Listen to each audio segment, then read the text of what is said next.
Hi everybody. So today we're going to be talking about benign essential blepharospasm. So what is benign essential blepharospasm? Well, what it is benign means it's obviously not going to spread, right? So it's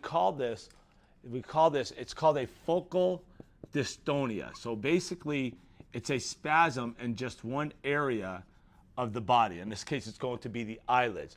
Essential means there's an unknown cause, but we're going to look into what they think it might be. And then blepharospasm means it's an eyelid spasm.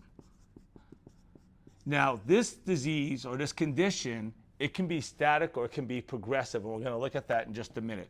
But before we do, what's going to happen with this is the person's going to start blinking. And when they start blinking, it's going to continue to get worse and worse as it progresses until eventually the person may not be able to open their eyes, at which point they'll live as if they're blind, even though their eyes can see fine if they just open their eyes. So let's look at some of the causes of this or what they think may cause this. There could be a genetic component to this because they find that this kind of runs in families. There could be an environmental component. So what can happen with this is you can get people such as white collar workers who are in stressful jobs. And what will happen is because they're under stress, they may start to get to the point to where the eyelids start to twitch. It can also be more common in people who use computers or watch a lot of TV. If they do a lot of reading, that can also lead to this condition too. The other thing that can happen is it could be a structural problem, a structural or functional problem. And so when this occurs, a lot of times they think this may have to do with the fact that the neurotransmitters may not be working properly in that case. They think also that what could it be is that it's basically what they call a two-hit process. So maybe you have a genetic problem and then the environmental problem or something goes on in the environment to cause it, or you could have the structural problem and then something in the environment can cause it, or a combination of those. So they think it might be actually a two-step process that this is going to occur. But like I said, this can progress to the point to where people can get to the point to where they can no longer open their eyes and they live as if they're a blind person. Now, let's go ahead and take a look of actually what happens with this. So over here, I have two pictures of faces here, right? We're looking at it laterally. This is from the side as if you're looking this way. This one's as if you're looking straight forward. This structure right in here is going to be the brainstem. So this is the brainstem right here. Up in here, we have the eye. This is going to be the eye, and then this blue part is going to be the cornea. The cornea, if you recall, is the clear part of the eye. So this is going to be the cornea right here, this part here. This little brown part here, I'm just drawing that as the iris, right, the colored part of the eye. And then this is going to be the eyelid right here. The eyelid is going to be a portion of what we call the orbicularis oculi muscle. And this is the palpebral portion of it. So this is the orbicularis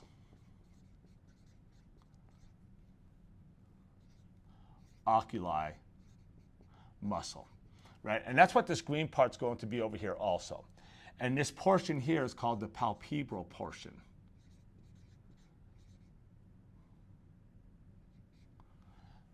Okay, so that's the palpebral portion there. And that's going to be responsible for closing the eye. So first what we need to do is we have to look at how the eye works or how the eye blinks, right? And this is going to be two parts also.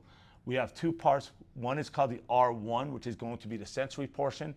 Then we're going to have the R2, which is going to be the motor portion. So on the cornea, you are going to have nerves that are going to do sensory for the cornea. And then they're going to come back and they're going to come into the brainstem. Now this right here is called my trigeminal nucleus. So this is the trigeminal nucleus right here that we have. And in the middle portion here, we call that the principal nucleus. And so that's going to be that portion right there. Now, this is going to be unilateral. So what this is going to do is this is going to do sensory. So obviously if it's sensory, these are going to be afferent fibers. This nerve is going to be the ophthalmic branch. It's the ophthalmic branch of cranial nerve number 5, the trigeminal nerve, right? And that's going to do the sensory. So that gets stimulated in the cornea, and then it's going to send fibers to here. So we're going to call this portion the R1 portion. Now, inside the pons, right, this is the pons of the brainstem, this is the midbrain, this is the medulla oblongata. Inside the pons, we're going to have the facial nucleus here. Okay, so this is going to be my facial nucleus. And if you recall, the facial nucleus is going to be where cranial nerve 7 comes out of. If I were to draw on this, we also have an anterior portion of the facial nucleus, and we have a posterior portion of the facial nucleus. So this is going to be my posterior here. This is my posterior facial nucleus, right? And so this is what's going to happen, is we are going to have fibers now that are going to come into neurons that are going to come from this trigeminal nucleus out to this posterior facial nucleus. So these are going to be my interneurons that are going to come out to here, right, into that posterior facial nucleus. Now let's go over here real quick, because this is looking from the side. We need to look at this from the front. So once again, this is my orbicularis oris muscles here. This is the palpebral portion, which is the eyelids, right? This is my iris here and here. This is my brainstem that you see right here, right? I'm not going to draw the whole part of the trigeminal nucleus. I'm just going to draw this portion here, which is the principal portion of the nucleus. So I'm going to draw that right in here, right in here. Now, I can't draw the cornea on here because the cornea is basically clear and it's in front of the eye. So you're going to have to pretend there's a cornea there. What's going to happen now, and I'm going to draw this just on one side, but it would go for both sides. I'm going to have this ophthalmic nerve. It's going to come out, and it's going to go into, like I said, the trigeminal nucleus that's over here. Okay, so there's my trigeminal nucleus right there. If you recall, we talked about the facial nucleus, and like I said, I'm only looking laterally here. There's 2 of these. The other one would be covered up by this if we're looking from the side. So now I'm going to go with the facial nucleus. There's a facial nucleus, and there's a facial nucleus. So this is what's going to happen now. Is from this trigeminal nucleus, it's unilateral, right? This R portion, this R1 portion is unilateral. So it's only going to the trigeminal nucleus on the same side of the eye. This one would be going over to the nucleus on this side of the eye. I'm going to go ahead and draw it anyway. It's going to go over to the nucleus on this side of the eye. So if it's going to come from the cornea, come out, and it's going to go to that trigeminal nucleus. What's going to happen now is, like we said, we have this interneuron now. It's going to the posterior facial nucleus. Now, I can't draw a posterior facial nucleus here because it'd be behind the anterior nucleus, right? But I'm going to draw it like this anyways. This is going to come down, and this is going to send fibers to both of these. So this is going to send fibers bilaterally to the facial nucleus, right? So this is my facial nucleus here. And this is the facial nucleus over here.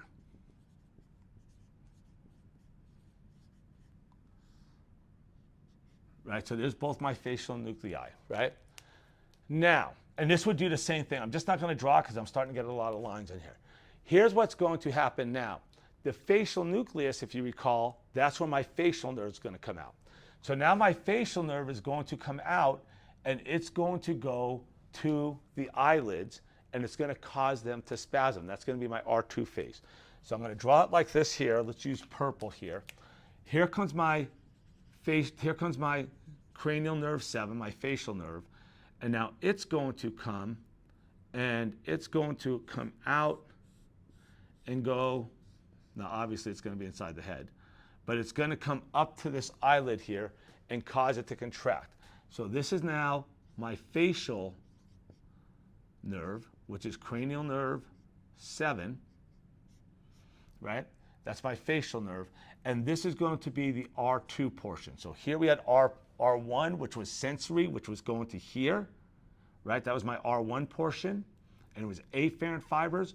Now I have efferent fibers, which are motor, which are going up to this eyelid, on the orbicularis oculi. So if I were to draw it over here now, I'd basically have this coming out and going up now to the eyelid, causing it to contract. That's normal. That's part of the blink reflex, right? Here's what happens when we have a benign essential blepharospasm. Is what's going to happen now is, for some reason, the intensity of this increases.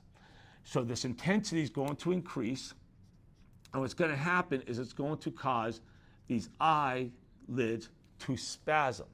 And that intensity is going to increase over time. And like we said, so eventually what happens is the person closes their eyes, and it takes longer and longer to open their eyes until they can't open their eyes anymore at all, right? So again, this going up from here is going to have increased intensity in this R2 portion right here. This is my R2, increased intensity. If I can squeeze that word in there. Right, there's my increased intensity right there. Okay, so treatment for this, and again, this is not medical advice, but treatment for this is they do Botox on this a lot of times. Once again, if the person holds their eyes open, I was reading about a woman who actually would tape her eyes open. I don't know how she would close them. But Botox will actually help this for a few months. Up in here, in the parietal cortex, this is gray matter. There's a correlation, and they're not quite sure what it is, but you get a decrease in gray matter up here in the parietal cortex.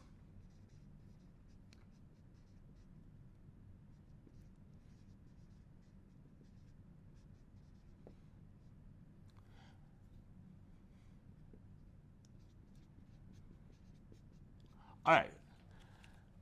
So that's it. Thank you so much for watching. If you enjoyed the video, please hit the like and subscribe button, and we will catch you next time.